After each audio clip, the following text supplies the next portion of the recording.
Stature, a person's natural height and an upright position. Someone's quality, status, or reputation based on their ability, achievement, or behavior.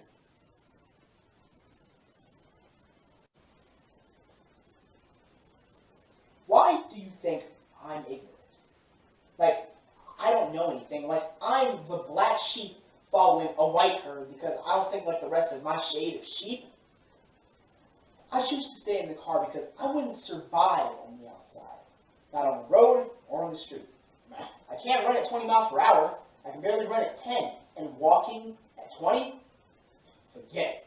I'd constantly be trying to jump over either a gap or a crack. And let's just say my legs aren't long enough. You know, I'm not sure if you've noticed, but I'm small. Haha, yes, shocker, but do you know what that means?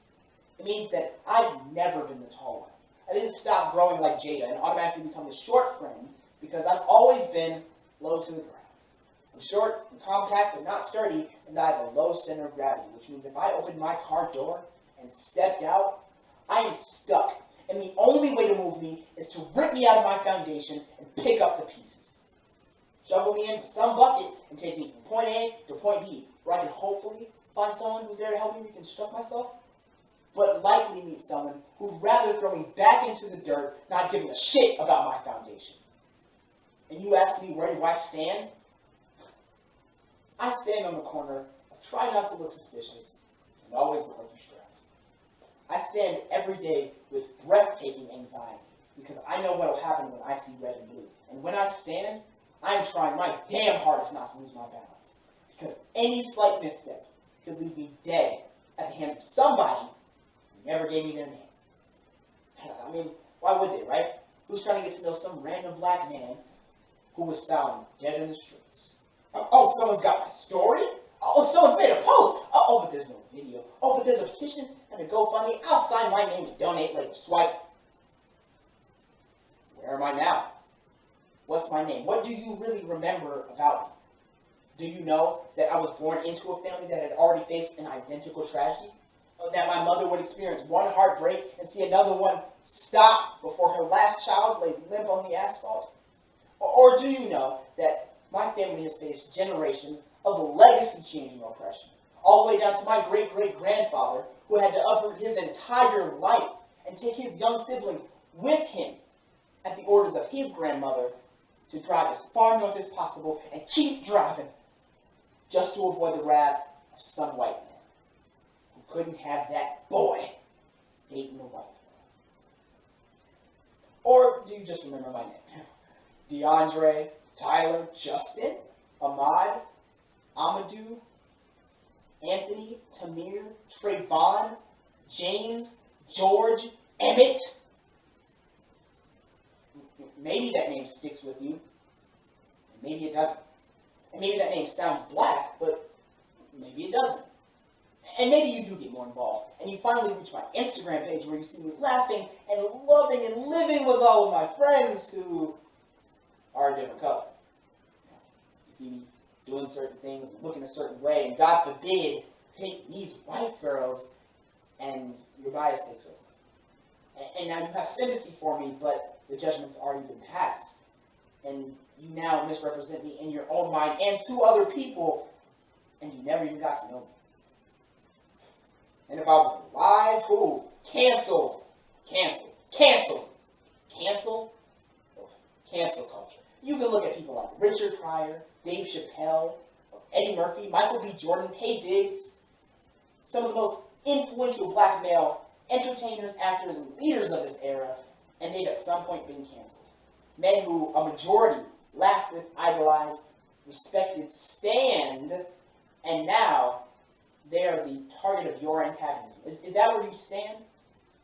Because I can't imagine myself standing up on a stage being adamant about honoring all aspects of black artistry and culture and then being villainized because I don't seem to act the way you want me to act. Welcome to the opening night of Being Black Is.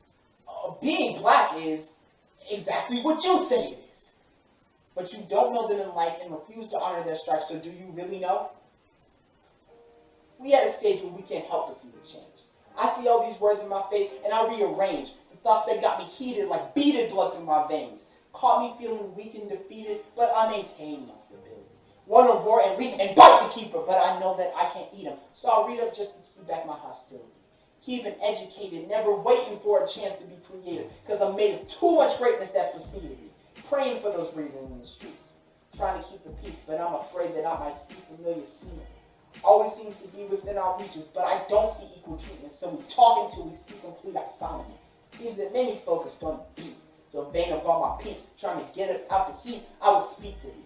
Honestly, I can't speak implicitly. There's so much complexity to what my blackness means.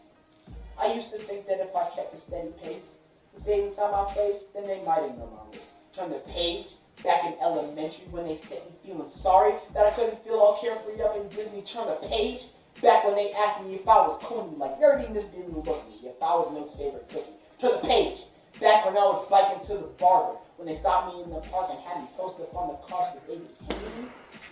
Black to me always seems, in fact, to be a masterpiece filled with tragedy. But I live happily because black is a treasure. Black is my kin, black is my skin, black I begin, black as I end, black and I'm king. From the king of comedy to some of the most influential people who portrayed actual African monarchs, these men have been repeatedly called black kings. But because they don't seem to stand the way you want them to stand, you question their status. Is this your king? And I'm not a black king too? Not too long ago, I was the ruler of my basement bedroom. A kingdom that sits adjacent to the kingdom of milk, fruit, and pastries. Kingdom of the kitchen. A land that I would voyage to constantly to indulge in all the delicacies they had to offer, while some of my people still live in famine, just like any king. I was born with royal red blood in my veins, and I've had blood spilt on numerous occasions to get where I am, just like any king. I've seen people surrounded by endless vacant space, suffocating because something out of the void just might suffocate them faster, just like any king. And when I see them, I myself think about how I've been approached by organized members of an officer militia, claiming they're there to protect me, while the rest of their ranks slaughter my people. And I can be a black king too. I'm smaller than most of the people who were born when I was born, so I got no choice but to hold my head high just to be seen. I march onto a stage just to meet their gaze, and when there's a justice to question, I relay my message, that there's never a time for another's persecution. You ask me, where do I stand? I'm short, I'm compact but not sturdy, and I have a low center of gravity. So when I need to, I stay put, straighten my spine, and stand tall. Because I've never been